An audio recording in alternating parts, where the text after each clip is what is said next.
Assalamu alaikum. When you conduct research about a group of people, it's not possible to collect data from every person in that group. Whole population से data collect करना, फिर conclusions या result draw करना बहुत मुश्किल है, क्योंकि हम हर फर्द से पॉपुलेशन में जो भी शामिल है या उसका हिस्सा है उससे डेटा कलेक्ट नहीं कर सकते, ये पॉसिबल नहीं है। इसलिए एक सैंपल सेलेक्ट करना पड़ता है, and the sample is the group of individuals who will actually participate in the research.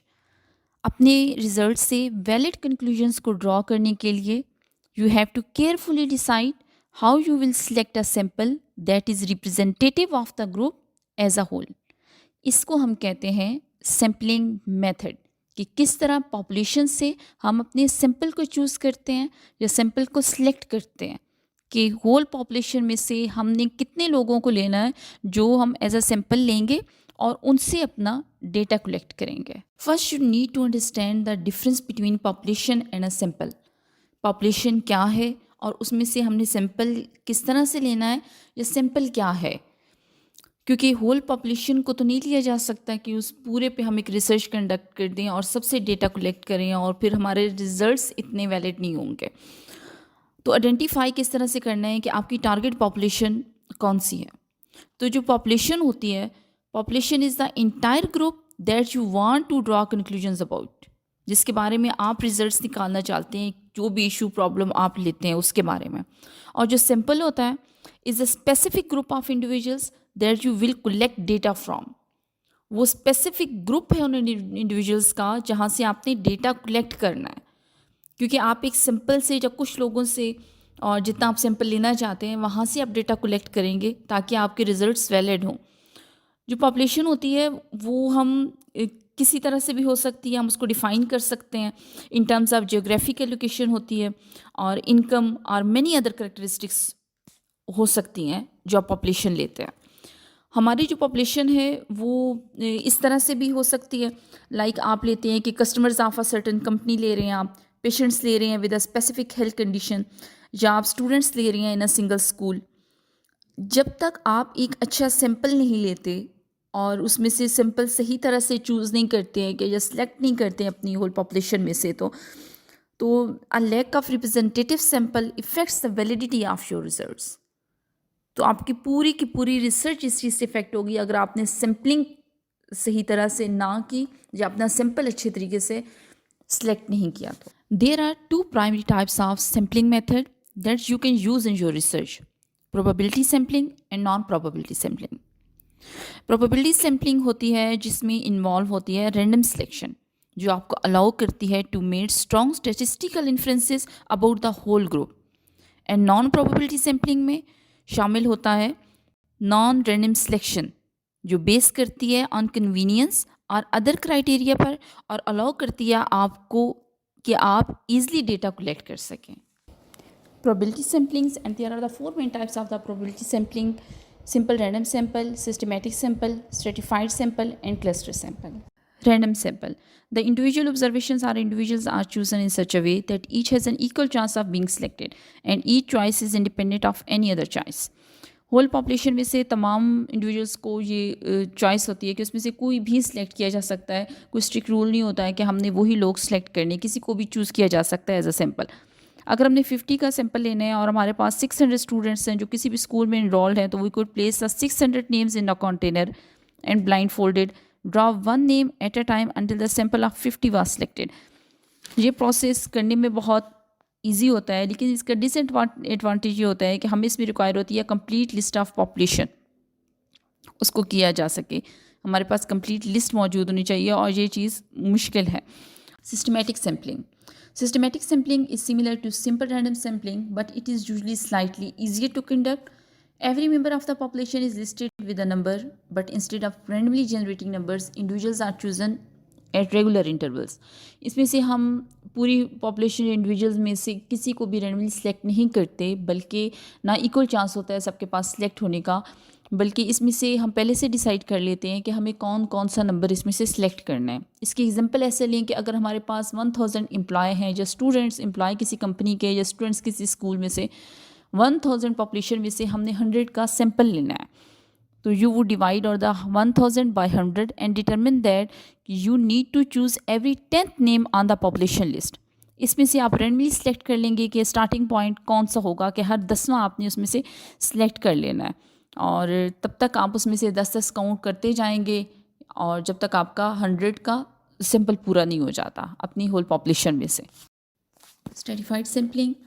Stratified sampling involves dividing the population into subpopulations that may differ in important ways.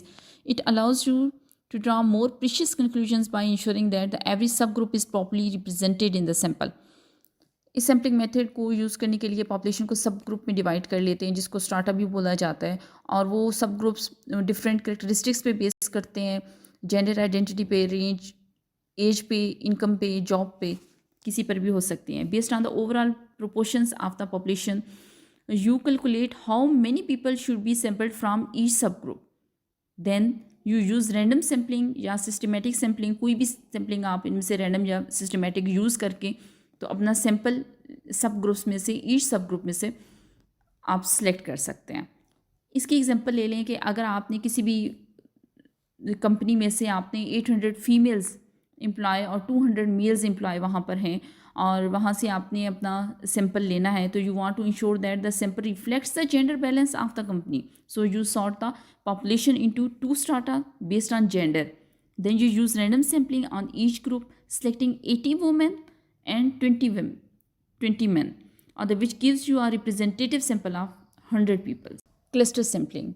Cluster sampling also involves dividing the population into subgroups, but each subgroup should have similar characteristics to the whole sample. Instead of sampling individuals from each subgroup, you randomly select entire subgroups.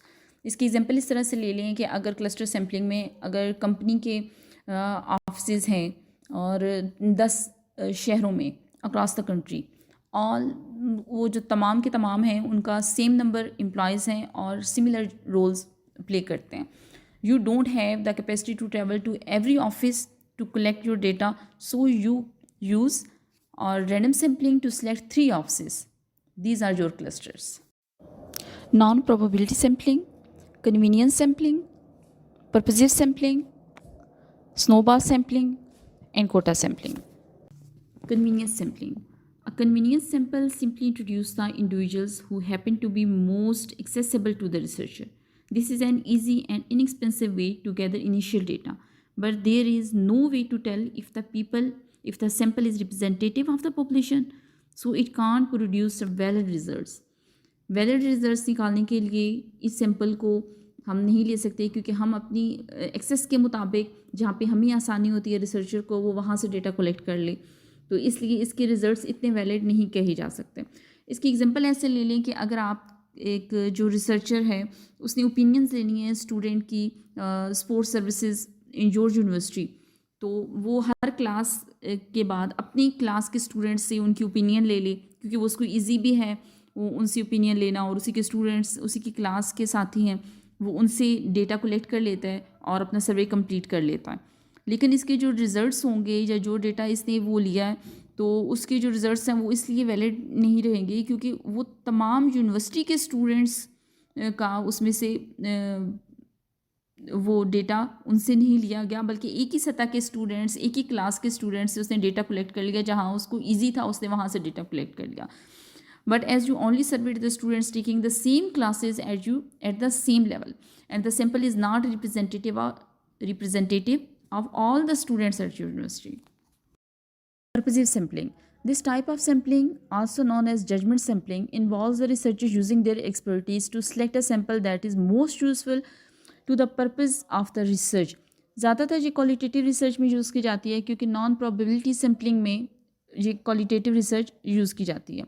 और जहाँ पर हमारे पास जो population होती है बहुत specific, बहुत small होती है, तो स्मॉल पॉपुलेशन के लिए ये बहुत इफ़ेक्टिव होता है पर्पजिव सैम्पलिंग को सिलेक्ट करना. इसकी एग्जांपल ऐसे ले लें कि अगर हमने पर्पजिव सैम्पलिंग में हम ओपिनियन चाहते हैं और एक्सपीरियंस ओपिनियन लेना चाहते हैं और एक्सपीरियंस के बारे में पता करना चाहते हैं कुछ डिसेबल स्टूडेंट्स का आपकी यूनिवर्सिटी का, तो so you purposefully select the number of students जिनसे आप अपना डेटा कलेक्ट करेंगे. Voluntary response sampling. Similar to the convenience sample, our voluntary response sample is mainly based on ease of access. Instead of the researcher choosing participants and directly contacting them, people volunteer themselves. इसकी example इस तरह से ले लें कि अगर आपको university में स्टूडेंट्स की और स्पोर्ट्स सर्विसेज से रिलेटेड एक सर्वे करना है और कौन कौन उसमें से स्टूडेंट्स कौन डिसाइड करता है कि मैंने इसमें पार्टिसिपेट करना है, so this can or the certainly or the gives you or the some insight into the topic, but the peoples who responded are the more likely to be those or the who have the strong opinion about the student sports services. So you can't be sure that their opinions are representative of all students. Snowball sampling. If the population is hard to access, snowball sampling can be used to recruit participants via other participants.